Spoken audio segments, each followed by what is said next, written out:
जी अस्सलाम वालेकुम व्यूवर्स।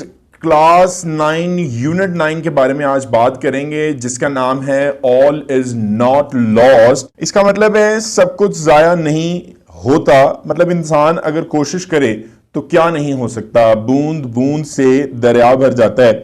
ये तो फिर एक दुनिया है जिसमें अगर आप कोशिश करें, क्योंकि इसके अंदर आप चैप्टर के अंदर पढ़ेंगे where there is a will there is a way, जहां चाह होती है वहां राह होती है। तो इसमें जो मरीजा थी उसमें कोई भी इंपॉर्टेंस नहीं दिखा रहा था सीनियर डॉक्टर, लेकिन जो हमारी नर्स थी इस यूनिट में, यूनिट नंबर 9 में, उसने इंपॉर्टेंस भी दिखाई और इंटरेस्ट भी दिखाया और आखिरकार उसने उसको ट्रीटमेंट कर लिया और उसने इस चैप्टर के टाइटल को ऑल इज नॉट लॉस्ट को साबित करके दिखाया कि सब कुछ जाया नहीं होता।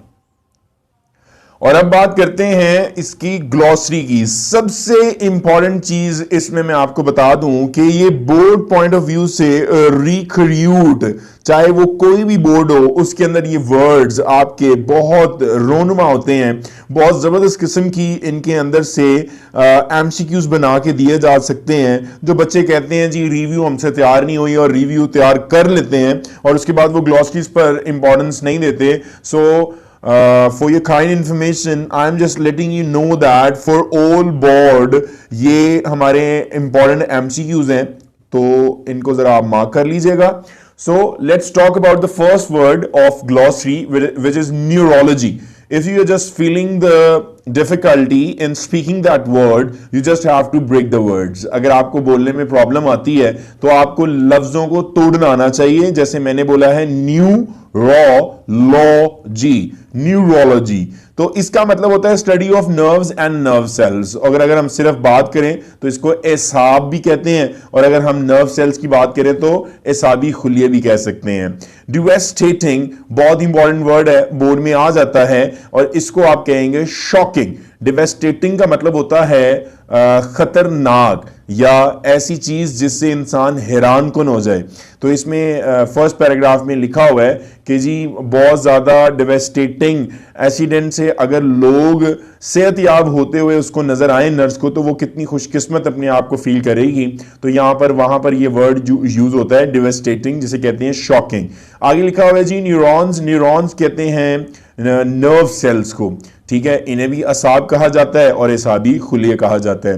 रिक्रूट एक ऐसा वर्ड है जो इस चैप्टर में सिर्फ एक मरतबा यूज हुआ है, और वो भी वहां पर यूज हुआ है जहां पर बच्चे बिल्कुल भी इस वर्ड को इंपॉर्टेंस नहीं देते हैं। लेकिन आप याद रखिएगा इसका मतलब होता है भर्ती करना। Employ is a very important synonym of recruit, क्योंकि बोर्ड में ये वर्ड्स आ जाते हैं। So just don't neglect these words in glossary, just take them very serious.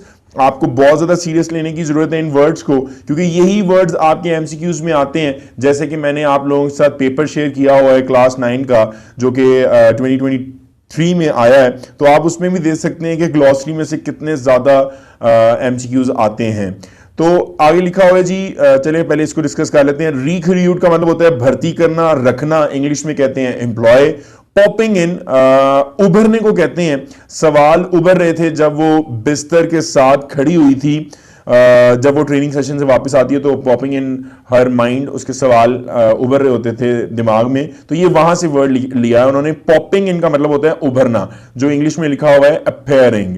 Crutches is one of the important word for you correct the spellings. Crutches वो आपसे पूछ सकता है कि जी बताएं इसका मतलब क्या है या इसका सिनोनिम क्या है। तो मतलब तो उर्दू में बताऊंगा, वो ट्रांसलेशन में पूछा जा सकता है। बैसाखियां, ऐसी दो लकड़ियां जिसके सहारे से इंसान चलता है, जिसकी टांगे खराब हो जाएं या जिसकी टांगे हो ही ना, तो वो क्रचेज होती हैं। तो यहां पर एक इजी वर्ड लिखा हुआ है स्पोर्ट। ग्रेजुअली कहते हैं जी स्लोली को, बहुत अच्छा और बड़ा आसान लफ्ज है आहिस्ता। तो आहिस्ता उर्दू में है और इंग्लिश में उसको स्लोली कहा जाता है, ग्रेजुअली। मिजरेबल दो मतलब है इसके, हैरान कुन हालत में या बहुत ज्यादा नाखुश, वेरी अनहैप्पी, बहुत ज्यादा नाखुश। मिजरेबल को कहते हैं हैरान कुन को भी कहते हैं और बहुत ज्यादा नाखुश को भी कहते हैं। So if we talk about page 97, उसके पर आपने अगर देखा हो तो कॉम्प्रीहेंशन लिखा हुआ है। तो कॉम्प्रीहेंशन मीन्स इन उर्दू तफहीम इबारत, ऐसी इबारत जिसके आप पैराग्राफ के नीचे देखते हैं तो क्वेश्चन आंसर्स लिखे होते हैं और उसके बाद आप उनको मतलब आंसर्स करते हैं उसी पैराग्राफ के अंदर। तो इसी तरह ऑल इज नॉट लॉस्ट का आपने चैप्टर पढ़ना है और चैप्टर पढ़ने के साथ साथ आपने उन्हीं में से क्वेश्चन आंसर्स को फाइंड आउट करके आंसर्स लिखने हैं। सो मैं आपको पहले क्वेश्चन बताऊंगा और उसके बाद आंसर, तो आप काइंडली फॉलो कीजिएगा इस चीज को। आंसर द फॉलोइंग क्वेश्चंस, मुदरजा झेल सवालात के जवाबात दें। Why did the nurse ask Hira's sister to come and talk to her? क्यों नर्स ने हिरा की सिस्टर को बुलाया, आने को कहा और उससे बात करने को कहा? तो आप देख सकते हैं इसका आंसर क्वेश्चन नंबर 1 का, हिरा हैड श्वेयर बस एक्सीडेंट। तो जो नर्स थी हिरा की सिस्टर को क्यों उसने आने को कहा और बात करने को कहा, उसके बारे में उसने लिखा हुआ है जी, हिरा को बहुत जबरदस्त, बहुत शदीद बस एक्सीडेंट, बस हादसा हो चुकी थी। She had received severe head and spinal injuries, उसको बहुत शदीद सर पर और रीढ़ की हड्डियों पर चोटें आई थी। The nurse tried to do several exercises on her lifeless arms but in vain. Nurse ने कोशिश तो की, सेवरल एक्सरसाइजेज, बहुत सी वर्जिशें करने की, ऑन हर लाइफलेस आर्म्स, बेबस बाजुओं पर, बट इन वेन, लेकिन सब कुछ जाया था।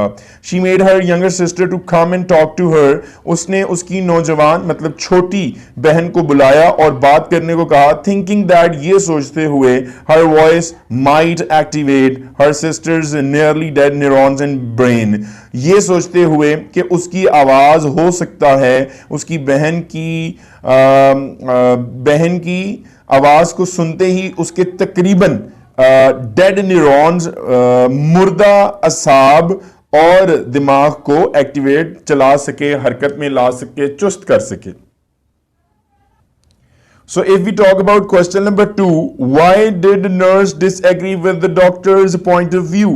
जो नर्स थी उसने डिसएग्री क्यों किया डॉक्टर के पॉइंट ऑफ व्यू से?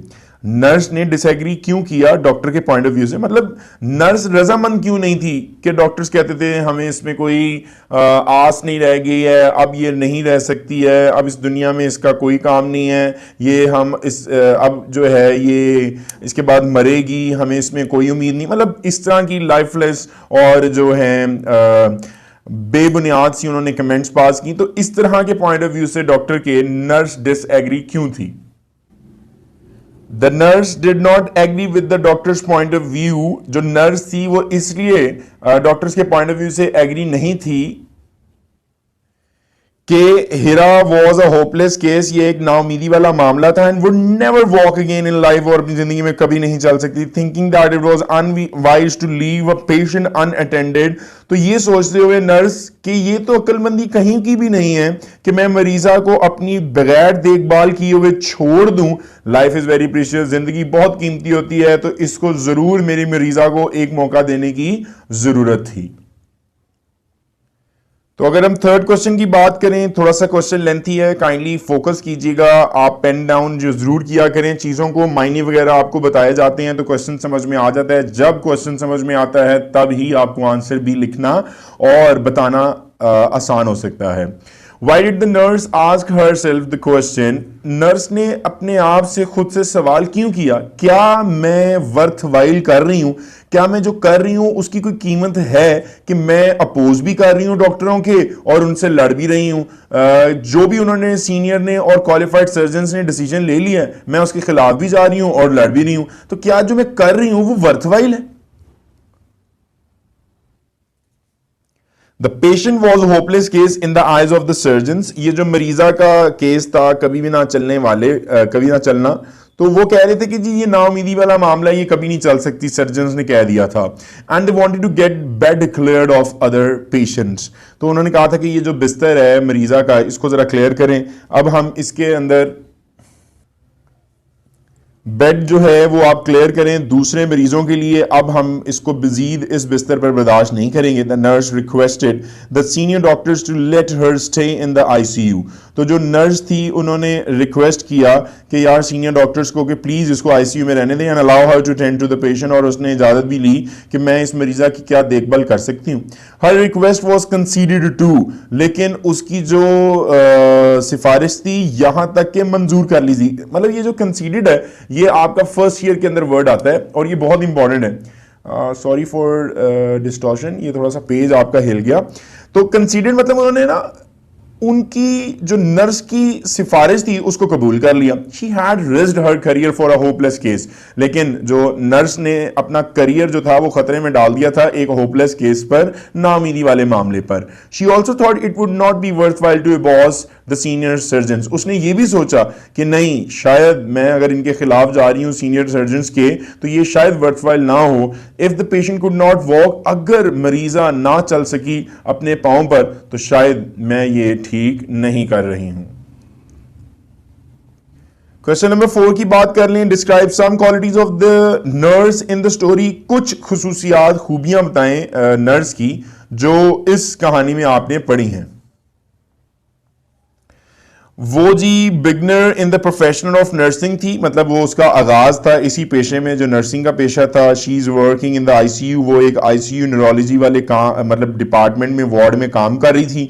She is very sincere for her to her profession. वो बहुत ज्यादा सिंसियर थी अपने पेशे को लेकर, बहुत ज्यादा संजीदा थी। She is so kind hearted, वो बहुत ज्यादा मतलब रहम दिल थी। That she feels the pain of the injured, क्योंकि उसको महसूस होता था जख्मियों की दर्द जो था वो महसूस होता था। She is a wise nurse and uses every kind of devices to make patients recover. वो बहुत ज़्यादा अक्लमंद नर्स थी और हर किस्म के रवैये तरीके इस्तेमाल करती थी ताकि मरीज़े, जो भी मरीज़ उसके पास आते थे वो सेहतयाब हो जाए। She is an optimist and she is always ready to fight a lost war, और वो हमेशा तैयार थी हारी हुई जंग लड़ने में। She is proud of her profession, और उसको अपने पेशे पर भी बहुत फख्र था। Last question, my favourite one. Why did the nurse say, ऐसा नर्स ने क्यों कहा था where there is a will there is a way. जहां चाह होती है, विल का मतलब होता है चाहत, जहां रजामंदी होती है वहीं रास्ते भी निकल आते हैं। There is a way. She said so because she proved it practically. उसने ऐसा इसलिए कहा था क्योंकि उसने अमली तौर पर साबित करके दिखाया था that a hopeless patient could be cured if you are willing to fight a lost war. क्योंकि उसने अमली तौर पर आपको जाहिर भी करके दिखाया पूरे चैप्टर में कि नाउमीदी वाला जो मरीज था, जो डॉक्टर्स ने कह दिया था, सर्जन्स ने कह दिया था, उसका भी इलाज हो सकता है अगर आप चाहते हैं लड़ना लॉस्ट वॉर, हारी हुई जंग को। If there is a will, if there is no will, अगर कोई चाहत नहीं होती है, देर इज नो वे, कोई राह भी नहीं होती है, कोई कामयाबी भी नहीं होती है। So let's talk about page number 98 and the B exercises says that rearrange these sentences in correct sequence. आपने इनको तरतीब देनी है जुमलों को एक मुनासिब तरीके से। अब वो क्या है, वो आपके सामने लिखा हुआ है जी। We do not have much hope for her, मतलब उन्होंने कहानी में डिफरेंट जगहों से जुमले उठाकर आपके सामने रख दिए हैं। अब आपने इनको रीअरेंज करना है। अब वो कैसे करना है, जस्ट स्टे विद अस, आपको भी बता देते हैं कि ये किस तरह आपने अरेंज करने हैं। लिखा हुआ है जी, फर्स्ट सेंटेंस हमने अरेंज करके लिखा है as a young professional I wish to save the world. पहले पैराग्राफ में ये वर्ड था। One day standing at the bed side of a young bus accident victim, ये आपके सेकंड पैराग्राफ में था। We do not have much hope for her, ये उससे अगले पैराग्राफ में था।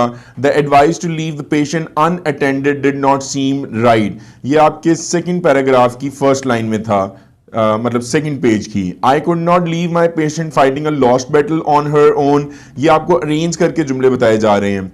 One day I was thrilled to see her lift her finger, all was not lost, I was proud to be a nurse. ये आपको arrange करके आपको 7 जुमले बता दिए हैं कि किस तरह से आपने इनको अरेंज करना है with the help of the story. अब आप पेज नंबर 98 पे सेम टॉपिक देखें तो वो कैबुलरी लिखा हुआ है। उसने कहा है जी match column A with column B.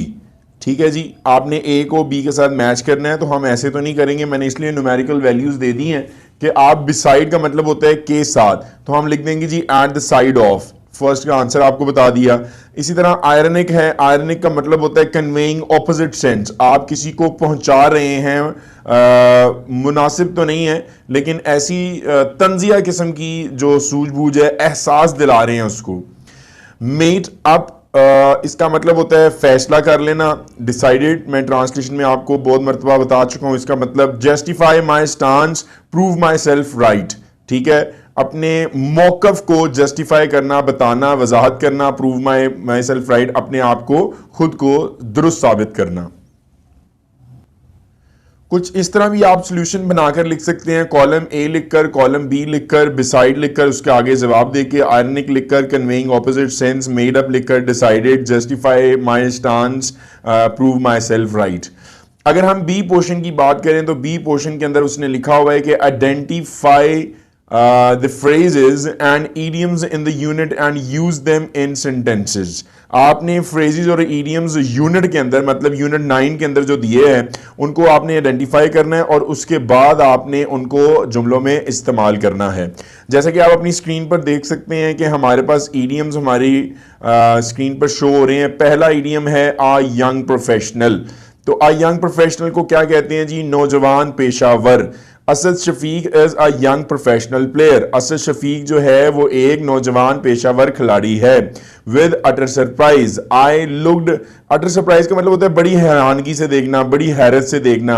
I looked at my lost brother with utter surprise, मैंने अपने गुमे हुए या गुमशुदा भाई को हैरानकुन या बड़ी हैरत के साथ देखा। आगे लिखा हुआ है जी severe head and spinal injuries, शदीद सर और रीढ़ की हड्डी पर चोटें। Nasir received severe head and spinal injuries in a car accident. तो ये हमारे फ्रेजेस हैं, इडियम्स हैं, इनके हम जो है जुमले बना सकते हैं। नॉर्मल पर्सन की बात की जाए तो अ नॉर्मल पर्सन को कहते हैं आम आदमी। Exercise might help her walk like a normal person, उसने कहा था कि अगर मैं वर्जिशें करूंगी तो शायद ये एक आम शख्स की तरह, आम आदमी की तरह चलने के काबिल हो सके। उसके बाद लिखा हुआ है जी अ स्मॉल रिकवरी, बिल्कुल थोड़ी सी सेहतयाब होना, मतलब सेहतयाबी होना। The patient showed a small recovery after a week, तो जो मरीजा थी या मरीज था उसने एक हफ्ते के बाद थोड़ी सी सेहतयाबी दिखाई। अ बिग स्माइल, बहुत बड़ी मुस्कुराहट के साथ या जबरदस्त मुस्कुराहट के साथ। He met me with a big smile on his face, वो मुझे मिला और बहुत बड़ी मुस्कुराहट के साथ मिला। फाइट अ लॉस्ट बैटल, हारी हुई जंग लड़ना, किसी ऐसे काम के लिए जद्दोजहद करना जिसमें कामयाबी की जरा भर उम्मीद ना हो, उसे कहते हैं जी फाइट अ लॉस्ट बैटल, हारी हुई जंग लड़ना। There was a no hope of Azar's recovery from illness but her doctor for a lost war, eventually Azar recovered. कोई उम्मीद नहीं थी अजरा, आई थिंक ये अजरा है, अजरा की सेहतयाबी में जो के बीमारी से होनी थी, लेकिन डॉक्टरों ने जो है हारी हुई जंग लड़ी और इवेंचुअली आखिरकार या बिल आखिर अजरा जो थी वो रिकवर कर गई थी। उसके बाद लास्ट आपका जो फ्रेज जो आपका ईडियम गिवन है वो ये है अ होपलेस केस, नाउमीदी वाला मामला, नाकाबिले इलाज मरीज या जिसकी जिंदा बचने की उम्मीद ना हो।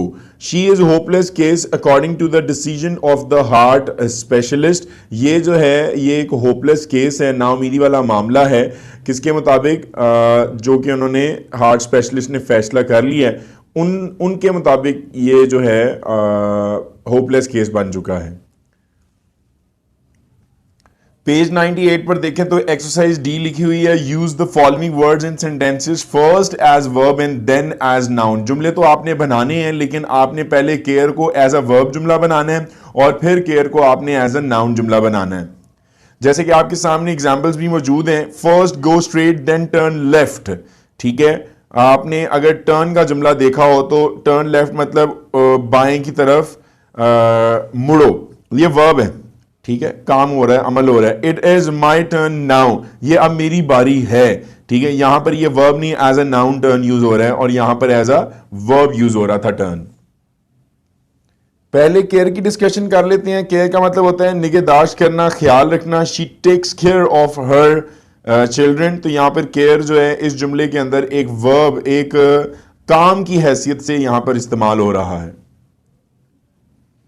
उसके बाद अगर हम केयर की बात करें तो एज अ नाउन यूज हो रहा है, he is free from cares, वो तमाम किस्म की फिक्रमंदियों से दूर है। अगर हम वॉक की बात करें as a verb, he is too weak to walk, वो चलने के लिए बिल्कुल कमजोर है। और अगर हम वॉक को नाउन के तौर पर बात करें, let's go for a walk. Surprise, हैरान कुन को कहते हैं। The army attacks at night to surprise the rebels, जो फौज है उन्होंने बागियों को हैरान करने के लिए रात को हमला करती है। और जो दूसरा सरप्राइज है एज अ नाउन अगर यूज किया जाए तो हैरत की बात या चीज, I have surprise for you. उसके बाद अगर आप रिक्वेस्ट को एज अ वर्ब यूज करेंगे तो I requested him to help me in this matter, मैंने उससे दरखास्त की कि मुझे इस मसले में हेल्प करो। रिक्वेस्ट दरखास्त, he made a request for further aid, उसने जो है मजीद मदद के लिए दरखास्त की। Need as a verb use करें तो आई नीड योर हेल्प, मुझे तुम्हारी जरूरत है, मदद की जरूरत है। Need as a noun use करें, जरूरत, we are in urgent need of nurses for this hospital. अगर हम लास्ट की बात करें तो यहां पे स्टेट लिखा हुआ है, तो स्टेट की अगर हम बात करते हैं तो एज अ वर्ब अगर हम बात करें तो बयान करना होता है, the facts have been clearly stated in this report. और उसके बाद अगर हम दूसरे स्टेट को मतलब नाउन के तौर पर स्टेट को यूज करें तो she is in a state of shock, वो सदमे की हालत में है। So, okay, let's talk about page number 99, which is in front of you on the screen. We are just on unit 9, all is not lost, and we are on grammar now. Rewrite the following paragraph, put in article a and the to replace where necessary. Okay, let first we discuss about what is article. ये एक adjective की मतलब type है जिसको हम इसको adjective के अंदर पढ़ते हैं। पार्ट्स ऑफ स्पीच के अंदर ये as an 8 parts of speech के अंदर बिल्कुल भी नहीं आती है। तो ये जो आ और एन है, सबसे पहले तो आपको ये पता होना चाहिए ये इनडेफिनेट आर्टिकल्स हैं। डेफिनेट आर्टिकल द होता है, आ और एन इनडेफिनेट आर्टिकल होते हैं, मतलब आर्टिकल की दो इकसाम है। तो वो कह रहा है कि जी आर्टिकल लगाएं और ये जो एरोज हैं, we just can say that crocodile का जो फेस है जो आपका लेफ्ट साइड पर ओपन है, उसकी जगह आपने आ और एन लगाना है। जैसे कि यहां पे लिखा हुआ है where there is a dash crocodile face which is open on left side, where will there is way, मतलब जहां जहां भी crocodile का face है it is crocodile face, altogether wrong notion to ignore it, फिर crocodile का face, people who adopt this find principle find dash and ultimate victory. Okay, as you can just see that we have solved it on this page, where there is a will. अगर आप crocodile के face की जगह देख रहे हो तो आ लग गया जो कि indefinite article है। will there is a way, फिर आ लग गया है crocodile फेस की जगह। is a famous proverb यहां पे नहीं लिखा हुआ था। many a wise man has approved it, तो wise के आगे आ नहीं लगा हुआ था। it is altogether a wrong, it is altogether a wrong notion. The people who adopt this fine principle find ultimate a victory. The man who does not act upon this rule cannot succeed in life. What a, फिर मतलब जहां जहां आपका ये arrow होगा या आप कह सकते हैं जहां जहां क्रोकोडाइल का फेस होगा वहां वहां आपने आर्टिकल्स पुट करने हैं जो कि आपके सामने हमने पुट कर दिए हैं। So now talk about the direct and indirect narrations क्या होती हैं। मैं आपको बताता चलूं, इन्हें narrations भी कहते हैं और direct indirect speech भी कहते हैं। यहां पे direct speech लिखी हुई है means the exact words that someone says। जैसे मैंने किसी से अगर direct बात करनी है तो उसको direct speech कहेंगे कि भाई तुम ठीक नहीं हो। There are enclosed in quotations marks, direct speech जो होती है वो बंद होती है कॉमास, इन्वर्टेड कॉमास में, जिनको इन्वर्टेड कॉमास कहते हैं। I replied I am trying to make her brain process her sister's voice, ये आपको उसमें से लिया गया है, आप कह सकते हैं ऑल इज नॉट लॉस्ट में से। इसकी इनडायरेक्ट स्पीच बनानी है तो आई रिप्लाइड वैसे ही रहेगा, जैसे ही कॉमा रिमूव होंगे आपका क्या लग जाएगा जी, दैट लग जाएगा। उसके बाद आई एम ट्राइंग जो कि प्रेजेंट कॉन्टिन्यूस टेंस है, तो वो कहते हैं कि अगर ये पास्ट टेंस की आपकी स्पीच है तो जिसकी वजह से यहां पर प्रेजेंट कॉन्टिन्यूस की वजह से पास्ट कॉन्टिन्यूस लग चुका है। बाकी वैसे का वैसे ही जुमले आप देख सकते हैं। हर सिस्टर्स वॉइस, ठीक है, process brain, brain process her, make to. सिर्फ चेंजिंग आई है तो आई एम ट्राइंग से आई वॉज ट्राइंग। अगला भी देख लेते हैं। Are you looking for your patient, she said. If there is a said speech you are going to change this. As you can see there is a question mark, जैसा कि आप देख सकते हैं सवालिया जुमला है। तो शी आस्क्ड, शी सेड किस में चेंज हो गया जी, शी आस्क्ड इस सवालिया निशान की वजह से। Me whether I was looking for my patient और नॉट, तो ये जो आर यू लुकिंग था ये चेंज हो गया आई वॉज से। तो इसी तरह के the doctor said please go and see other patients, ठीक है। अब वो बेसिकली यहाँ पे जो सेड कर रहा है वो रिक्वेस्ट कर रहा है डॉक्टर उस नर्स से कि जाओ यार देखो दूसरे मरीजों को जाकर। The doctor said, the doctor requested, ठीक है, please go me go and see other patients and me see other patients. तो इसमें कोई इतनी खास चेंजिंग नहीं हुई है because of some imperative sentence. Imperative जुमलों को कहते हैं हुक्मिया जुमले। B exercise page 99, recapitulate your previous knowledge about direct and indirect narration and answer the following questions। अब ये जितने भी आपके ऊपर वाले जुमले थे इनको आपने इन रूल्स के अंदर पुट करना है। वो कैसे करना है आप वीडियो देखते रहे, इंशाल्लाह भी आपको पता चल जाएगा। तो पहला तो रूल आपके सामने उसने लिख दिया, can you identify the tenses of the reported speech above examples. जैसा कि मैंने आपको बताया था कि वो प्रेजेंट कॉन्टिन्यूस टेंस था जिसने पास्ट कॉन्टिन्यूस में जाना था, और जो second are you looking for your patient she said था वो प्रेजेंट कॉन्टिन्यूस टेंस था जो कि इंट्रोगेटिव था। और जैसा कि लास्ट क्वेश्चन मैंने आपको बताया था doctor said please go and see other patients, imperative sentence था, हुक्मिया जुमले थे। तो ये हमारा पहला रूल था जो कि उसने करवा दिया है। तो अगला अगर आप देखें तो सेकंड लिखा हुआ है कि what are the rules to change direct statements into indirect statements। तो ये आपका मैट्रिक में बहुत इंपॉर्टेंट रूल है जो कि शेयर होने वाला है।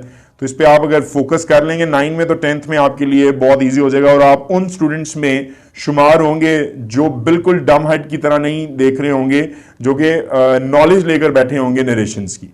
तो प्लीज काइंडली फोकस कीजिएगा इन रूल्स पर।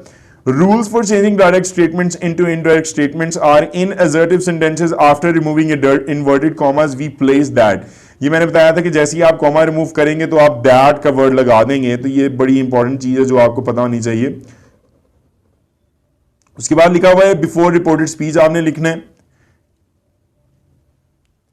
और अगर देखें तो उसमें लिखा हुआ था कि he says to me I like mangoes, ये डायरेक्ट स्पीच है, इसको इनडायरेक्ट में करेंगे he tells me that he likes mangoes। तो ये जो says आता है तो इसको tells में चेंज कर देते हैं, कॉमास रिमूव करके that लगा देते हैं। I like mangoes अगर ये प्रेजेंट टेंस है और इसकी जो रिपोर्टिंग स्पीच है वो भी प्रेजेंट टेंस है तो आपके टेंस में चेंजिंग नहीं होगी, ये भी प्रेजेंट इंडेफिनिट रहेगा, ये भी प्रेजेंट इंडेफिनिट रहेगा। The pronouns of first person used in reporting speech are change according to the subject of reporting speech. तो ये जो सब्जेक्ट है ये इस सब्जेक्ट के जाकर चेंज हो जाएगा। ये प्रोनाउन का रूल उसने आपको बताने की कोशिश की है। मजीद मिसालें देख लेते हैं। She says I boil eggs, ये डायरेक्ट स्पीच है, मैंने आपको बताया है सेज जो है वो सेज में भी रह सकता है और टेल्स में भी चेंज होता है। कॉमा रिमूव हो गया दैट रहेगा। ये जो आई है ये शी में चेंज हो जाएगा, शी बॉयल्स, बॉयल की जगह बॉयल्स आ जाएगा। ये हमने प्रेजेंट इंडेफिनिट टेंस में पढ़ा हुआ है कि सिंगुलर के साथ फर्स्ट फॉर्म के साथ एस लगता है और प्लूरल के साथ सिर्फ फर्स्ट फॉर्म लगती है। He says my father will leave for Karachi, direct speech है, says आया है, says में रहेगा, कॉमा रिमूव है, that लग गया। His father will leave में रहेगा क्योंकि says रिपोर्टिंग स्पीच था। अगर बिलफर्ज यहां पर said होता तो will leave would leave में चेंज हो जाता। You will say to him, ये भी फ्यूचर की रिपोर्टिंग स्पीच है जिसकी वजह से कोई चेंजिंग नहीं आएंगी। You are wasting your time, you are को जो है हम यू को इस वाले ऑब्जेक्टिव केस में चेंज करेंगे जो कि इसका एक आपका हिम का निकलेगा ही, उसके बाद आप इसको चेंज कर देंगे। The pronouns of second person are change according to the object of reporting speech. ये मैंने आपको बता दिया है कि ये जो सब्जेक्ट है इस हिम के अंदर जाकर ही में चेंज हो जाएगा। ही का ऑब्जेक्टिव केस जो है वो हिम होता है और हिम का जो सब्जेक्टिव केस होता है वो ही होता है। थोड़े से नीचे फोर्थ रूल की बात कर लेते हैं, तो वो भी इतना कोई टफ नहीं है, अगर आप थोड़ा सा फोकस करेंगे तो डायरेक्ट इनडायरेक्ट आपकी फिंगर टिप्स पे हो जाएंगे। The pronouns of third person are not change, याद रखिएगा he, his, him, she, her, their pronouns third person है, ये कभी भी तब्दील नहीं होते। If the reporting verb is in present और future we do not change the verb. जैसा मैंने आपको ऊपर बताया था काफी ऊपर के आई बॉयल एग्स जो है ही या शी बॉयल्स एग हो जाएगा, तो आपकी वर्ब चेंज नहीं होगी, टेंस वही रहेगा। अगर हम थोड़ी सी और डिटेल डिस्कशंस कर लें तो यहाँ पे लिखा हुआ है she says I am doing my work, direct speech है, तो ये जो आई है ये शी में चेंज हो जाएगा, कॉमा रिमूव होंगे, दैट लग जाएगा, आई की जगह शी आ गया। शी इज क्यों आ रहा है, मैंने फिर कहूंगा कि जी ये जो प्रेजेंट कॉन्टिन्यूस टेंस था प्रेजेंट कॉन्टिन्यूस टेंस में ही रहा because of says reporting speech की वजह से। उसके बाद लिखते हैं जी आप present indefinite tense is change into present indefinite tense, बिल्कुल जी, सॉरी पास्ट इंडेफिनिट टेंस अगर सेड की रिपोर्टिंग स्पीच होगी, जैसा कि आपके सामने लिखा हुआ है he said I am not well, I am present indefinite को जाहिर कर रही है सेड की वजह से, सेज की वजह से कोई चेंजिंग नहीं हो रही थी, लेकिन सेड की वजह से टेंस चेंज होता है। आई एम की जगह ही वॉज लग जाएगा, आएगा जो प्रोनाउन रूल है वो ही में चेंज हो जाएगा, ये देखें आपके सामने ही है। अब present continuous is change past continuous, ये भी सबको पता है कि अगर सेड लिखा होता है मतलब जो रिपोर्टिंग स्पीच सेड की होती है, मैं जरा थोड़ा सा आपको नीचे क्लियर हो जाएगा,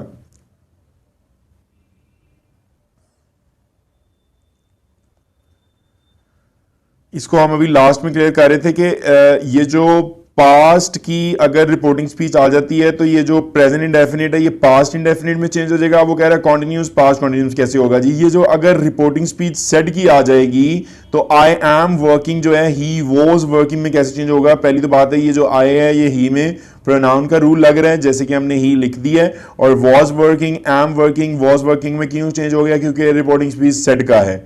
ठीक है जी, उसने लिखा हुआ है प्रेजेंट परफेक्ट जो है वो पास्ट परफेक्ट में चेंज हो जाता है। ये सब रूल्स आपके लिए मैट्रिक के लिए बहुत ज़्यादा इंपॉर्टेंट है, तो काइंडली अपनी वीडियो पे ज़रा थोड़ा सा फोकस करें, पेन डाउन करते रहें, रजिस्टर्स लाएं, ताकि इन चीज़ों के लिए आपको नेक्स्ट टाइम ज़्यादा मेहनत करने की ज़रूरत ना पड़े। आप जब मैट्रिक में जाएँ 9th की एक्सरसाइजेस करके तो आपको ये सारी चीज़ें फिंगर टिप्स पे हों।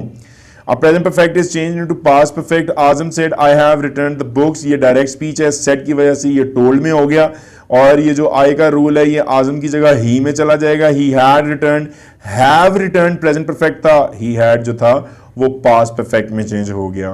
तो अगर आप थोड़ा सा और नीचे देखें इसके मजीद रूल्स लिखे हुए हैं कि अगर she said Azra come late, तो सेड की वजह से ये टोल्ड आ गया, दैट कॉमा रिमूव करके आया, अजरा की जगह अजरा ही रहेगा। अजरा हैड कम, ये जो आपका क्या था जी पास्ट इंडेफिनिट, जैसे कि हमने पढ़ा था कि प्रेजेंट इंडेफिनिट पास्ट इंडेफिनिट में चेंज हो जाता है। अगर फिल वक्त ये सोचा जाए कि इन डायरेक्ट स्पीच जो है वो पास्ट इंडेफिनिट की है, तो इनडायरेक्ट किस में जाएगी, पास्ट परफेक्ट में। काइंडली मेरी बात पे फोकस करने की कोशिश कीजिएगा। अगर प्रेजेंट परफेक्ट आ जाता है तो वो पास्ट परफेक्ट में चेंज होगा, अगर प्रेजेंट इंडेफिनिट आता है तो वो पास्ट इंडेफिनिट में, लेकिन अगर पास्ट इंडेफिनिट का डायरेक्ट स्पीच आ जाता है तो वो किस में चेंज होगा जी, पास्ट परफेक्ट में। ये आपके सामने एग्जांपल मौजूद है। ये आपके सामने कुछ केसेस हैं, जैसे कि अगर विल और शेल आ जाता है तो ये वुड में चेंज हो जाता है, और याद रखिएगा कि सिर्फ आई और वी दो प्रोनाउन ऐसे हैं जिसके साथ शेल लगता है, और अगर वर्ड चेंज इनटू वर्ड होंगे तो याद रखिएगा अगर डायरेक्ट स्पीच में दिस आता है तो वो दैट में जाएगा, नाउ आता है तो वो देन में, हेयर आता है तो देयर में, और दस आता है वो सो में। तो जो 10 था वो सो में चेंज हो जाएगा, टुडे जो है वो दैट डे में, टुमारो जो है द नेक्स्ट डे में, येस्टरडे जो है द प्रीवियस डे में। मतलब ये डायरेक्ट स्पीचेस में अगर वर्ड आते हैं तो ये आप इनडायरेक्ट करते हुए चेंज कर देंगे। Last night the night before हो जाएगा, अगो मतलब बिफोर हो जाएगा। अगर हम पेज नंबर 99 पर देखें तो थर्ड रूल लिखा हुआ था what are the rules to change interrogative sentences. तो ये आपको पता होना चाहिए कि इंट्रोगेटिव सेंटेंसेस को चेंज करने के लिए जाहिर सी बात है डायरेक्ट को इनडायरेक्ट में जब आप लेके जाएंगे, she said is changed into asked. अगर सवालिया जुमले होंगे तो सेड जो है वो आस्क्ड में चेंज हो जाएगा या इंक्वायर्ड में चेंज हो जाएगा। और अगर आप थोड़ा सा और नीचे देखें रूल नंबर 2 में, तो interrogative is change into assertive. याद रखिएगा कि मस्बत जुमलों में सवालिया जुमला चेंज होता है। अगर डायरेक्ट के अंदर सवालिया जुमला होगा तो वो जब इनडायरेक्ट में जाएगा तो वो मस्बत जुमला बन जाएगा, मतलब सवालिया निशान नहीं लगाएंगे। No conjunction is used with what, why, who, which. इन अगर सवालिया जुमलों में अगर ये डायरेक्ट स्पीच में आ जाते हैं प्रोनाउन लिखे हुए, तो याद रखिएगा ये अपने साथ दैट नहीं लगाएंगे। कंजक्शन कहते हैं दो चीजों को जोड़ने वाला मजमुआ या एक लफ्ज, उसको कंजक्शन कहते हैं। If a reported speech begins with a helping verb we shall use if और whether in place of helping verb. याद रखिएगा अगर for example do, does, has, have से चेंज होता है तो हम उसकी जगह इफ और वेदर लगाएंगे। बहुत आसान रूल्स हैं, अगर आप इनको जरा थोड़ा सा फोकस करेंगे तो इंशाल्लाह आपको ये चीजें क्लियर हो जाएंगी। पेज 99 का लास्ट रूल अगर देखें तो लिखा हुआ है जी, what are the rules to change imperative sentences into indirect speech. Imperative sentences the mood of verbs is change into the infinitive. याद रखिएगा हुक्मियाए जुमले जो होते हैं, हुक्मिया जुमले जो होते हैं वो अगर हम इनडायरेक्ट में करते हैं तो वो टू रिंग में चेंज हो जाते हैं। फॉर एग्जांपल मैं देखता हूं अगर यहां पे कहा जा रहा है जाओ पीएन जाकर बेल देकर आओ, he said to the peon ring the bell, तो ये हुक्मिया जुमला है। तो अगर हम इसको देखें तो सेड में ऑर्डर दिया जा रहा है, मतलब जुमले में देखें तो ऑर्डर दिया जा रहा है द पीएन, तो रिंग के साथ टू रिंग हो जाएगा, उसने कहा इन्फिनिटिव का रूल लग जाएगा। According to the position The reported speech said is changed into forbade, begged, advised, requested, ordered, commanded। मतलब याद रखिएगा जुमले की नजाकत की वजह से हम said को ordered में, said को forbade में, said को advised में, said को begged में, said को requested में, said को ordered में, commanded, मतलब जुमला जो होगा हमने उसको उसमें चेंज करना होगा। This was your last rule of page number 99. Recapitulate your previous knowledge about direct and indirect narration and answer the following questions, जो कि मैं कर चुका हूं। Talk about the same page 100 as the question is written, rewrite paragraph 3 of the lesson into indirect speech। तो अब हमने text book के अंदर जो पैराग्राफ 3 दिया हुआ है उसके बारे में आपने इनडायरेक्ट स्पीच लिखनी है। So let's talk about the key answer. A fellow nurse came near me and asked, Rahila, what are you doing? Fighting a lost battle। तो ये जो इन्वर्टेड कॉमास आपको नजर आ रहे हैं ये हमने क्या दिखा रहे हैं आपको, indirect speech.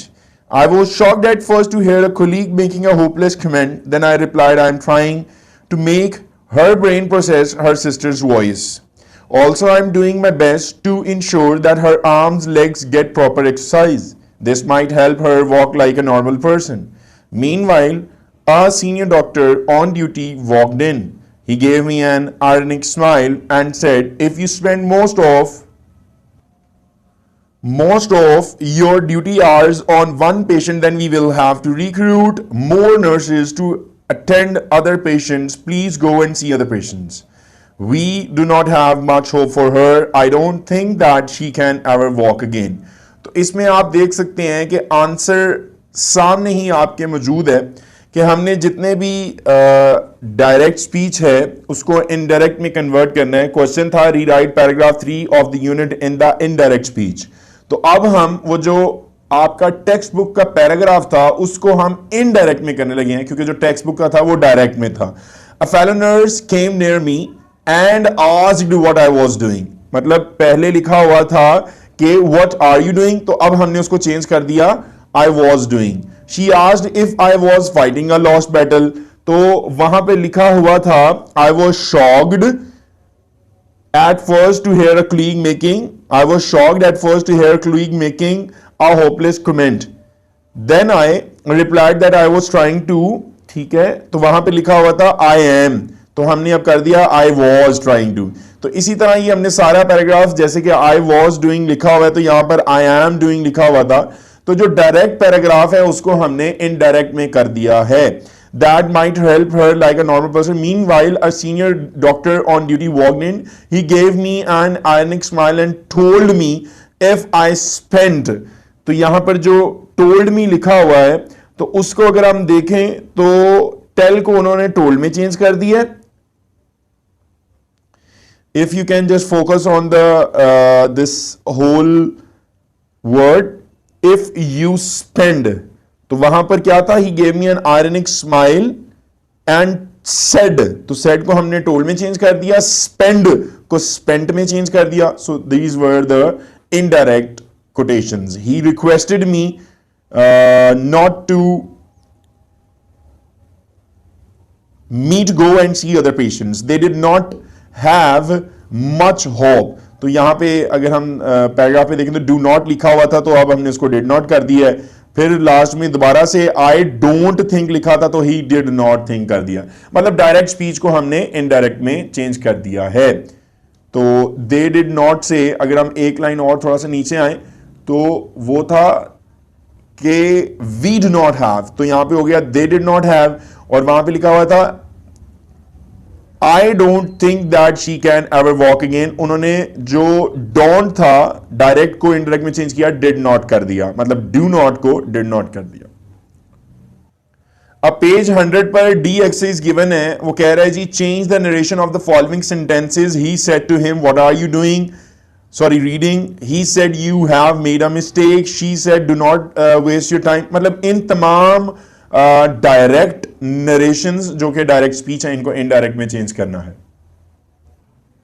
So you can just see that कि वहां पे लिखा हुआ था he said to him what are you doing. अब यहां पे है जी he asked him what he was doing. Are you reading को हमने ही वाज रीडिंग कर दिया. He told that I have made, मतलब प्रेजेंट परफेक्ट टेंस को आप क्या कर देंगे, पास्ट परफेक्ट टेंस में चेंज कर देंगे. उसके बाद लिखा हुआ है she said do not waste your time. उसको मना किया जा रहा था कि वक्त मत जाया करें, तो इसलिए फॉरबेड का वर्ड इस्तेमाल किया गया है.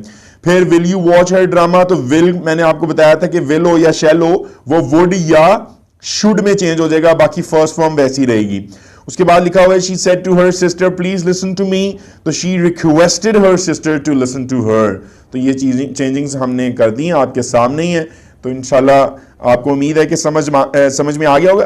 अगर आप समझते हैं कि इसमें कोई कंफ्यूजन्स हैं तो आप मजीद कमेंट कर सकते हैं, डिस्क्रिप्शन में आप देखें, और कोई भी इश्यूज हैं तो लेट अस नो दैट, हम उसको भी इंशाल्लाह सॉल्व करेंगे as soon as possible. Compound prepositions क्या होते हैं जी? कंपाउंड प्रेपोजिशंस आर टू और more words working together as one word. मतलब मजमुआ प्रेपोजिशन का एक प्रेपोजिशन के तौर पर काम कर रहा हो, उसको हम कंपाउंड प्रेपोजिशंस कहते हैं, functioning as a preposition. Sorry. उसके बाद एक्सरसाइज ई लिखी हुई है, complete the sentences given below with the given compound prepositions along with, according to, in front of, away from, because of, instead of. ये तमाम आप लोगों ने इन फिल इन द ब्लैंक्स के अंदर इनको पुट करना है. So you can see that dash my teacher is a great book. तो हम यहां पे देख सकते हैं according to my teacher. तो ये भी आपका group of prepositions जो हैं वो compound prepositions कहलाते हैं, या two or more words एक preposition के तौर पर काम कर रहे हो तो उसे भी हम compound prepositions कहते हैं. He had to retire dash ill health. He had to retire because of ill health. I am standing in front of the school building, जैसा कि आप आंसर देख सकते हैं. He is coming dash his friends along with, आ रहा है साथ. I am away from my home right now. He left for Sialkot instead of Lahore. वो जाना चाह रहा था तो लाहौर, लेकिन उसके बजाय वो सियालकोट चला गया. माई फेवरेट पेज अगर मैं देखूं तो 101 ऑल इज नॉट लॉस्ट का पेज, तो पास्ट परफेक्ट कॉन्टिन्यूअस टेंस लिखा हुआ है. These tenses are always my favourite. तो अगर देखें तो लिखा हुआ है जी the structure of the past perfect continuous tense क्या है, कि अगर हम देखें कि पास्ट परफेक्ट कॉन्टिन्यूअस का टेंस का क्या बन सकता है, तो यहां पे ऑक्सिलरी वर्ब आपको थोड़ा सा परेशान करेंगे, लेकिन प्लीज आप बिल्कुल भी परेशान नहीं होंगे, क्योंकि ये जो हैड और बीन है ये हेल्पिंग वर्ब्स हैं जिनको ऑक्सिलरी वर्ब भी कहा जाता है. मेन वर्ब एक्चुअली वर्ब ही होती है जिसको उन्होंने बेस प्लस आईएनजी लिखा हुआ है. सब्जेक्ट तो आपको पता होगा जो काम कर रहा है. तो पास्ट परफेक्ट कॉन्टिन्यूअस में आपको उसने कॉन्सेप्ट बता दिया. Use of the past perfect continuous tense कहां होता है ये भी सुन लें. The past perfect continuous tense is like the past perfect tense but it expresses longer actions in the past before one and other action in the past. मतलब वो बताना चाह रहा है कि परफेक्ट कॉन्टिन्यूअस टेंस जो होता है वो पास्ट परफेक्ट कॉन्टिन्यूअस की तरह पास्ट परफेक्ट टेंस ही होता है, जैसे कि हमने पास्ट परफेक्ट में पढ़ा था सिर्फ हैड के साथ थर्ड फॉर्म ऑफ वर्ब. तो पास्ट परफेक्ट कॉन्टिन्यूस में हम पढ़ते हैं हैड के साथ थर्ड फॉर्म ऑफ वर्ब और उसके साथ been, but it expresses longer actions in the past before an other action in the past. वो लॉन्गर एक्शंस के बारे में बात करता है, जाहिर करता है, इजहार करता है, जबकि पास्ट में जो हो चुके होते हैं पहले ही, बिफोर, पहले ही। तो अगर हम इसकी एग्जाम्पल की बात करें तो आपके सामने एग्जाम्पल नजर आ रही होगी इसी पेज के आखिर में, जो कि 101 है। For example, if you talk about Rahim started waiting eight 9 AM, I arrived at 11 AM. When I arrived, Rahim had been waiting for 2 hours या hours. राहिम ने तकरीबन 9 बजे तक मेरा इंतजार किया, लेकिन मैं 11 बजे पहुंचा। ये माजी वाली बातें ही हो रही हैं, लेकिन जब मैं पहुंचा तो वो तकरीबन 2 घंटे से इंतजार कर रहा था। तो आई होप सो आपको ये लाइन अब बहुत जबरदस्त किस्म की क्लियर होगी हो। सबसे बड़ी हिंट क्या होती है जी हमारी पास्ट परफेक्ट कॉन्टिन्यूअस टेंस की या सिर्फ परफेक्ट कॉन्टिन्यूअस टेंस की फॉरवर्ड सिंस का इस्तेमाल। अगर हम नीचे एक्सरसाइज की बात करें इसके, तो लिखा हुआ है जी राइट द पास्ट परफेक्ट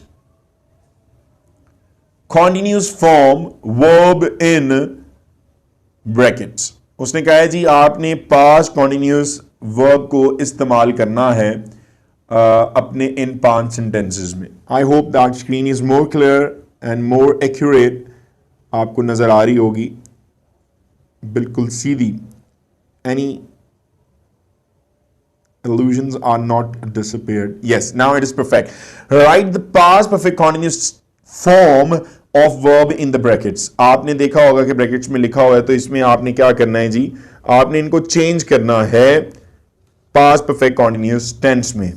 तो अगर हम पहली एग्जांपल देखें तो लिखा हुआ है जी Salim was writing on the chair out of breath, he dash, तो उसने आपको ब्रैकेट में दे दिया रन। तो दैट्स मीन कि यहां पे क्या आएगा, had been running. So this is actually the change which we just have to focus कि ये हैड बीन रनिंग कहां से आया, ये परफेक्ट टेंस है, इसे परफेक्ट कॉन्टिन्यूअस टेंस कहते हैं, पास्ट परफेक्ट कॉन्टिन्यूअस टेंस। ये पास्ट, ये परफेक्ट और ये कॉन्टिन्यूअस की फॉर्म ऑफ वर्ब। उसके बाद लिखा हुआ है वी डैश वॉक, तो दैट्स मीन इधर वी हैड बीन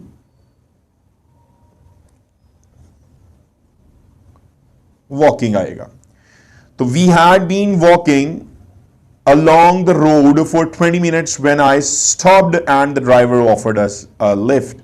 तो इसी तरह अगर आप do को देखें तो had been doing आएगा।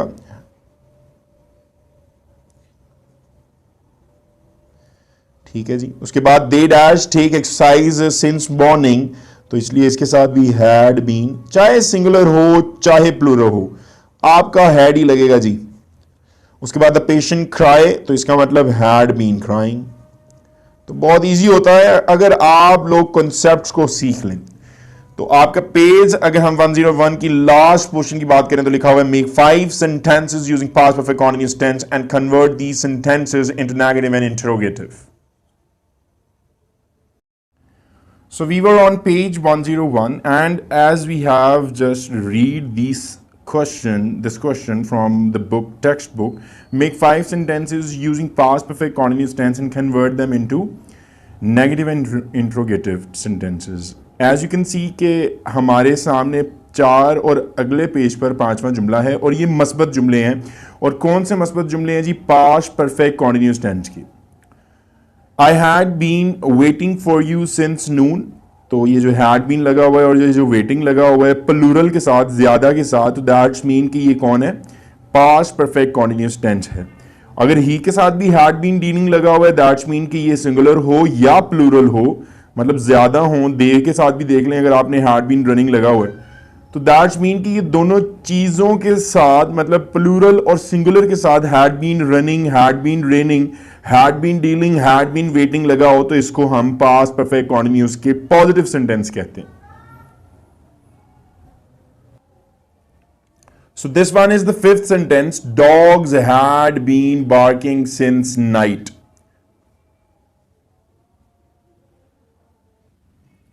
So there is negative sentence अगर हम देखें, I had been waiting for you since noon लगाएं तो इसका जो नेगेटिव है आई हैड नॉट लग जाएगा। मतलब आपका जो एक्चुअल पास्ट परफेक्ट टेंस का हेल्पिंग वर्ब है उसके साथ आपका क्या लग रहा है जी, हैड लग रहा है।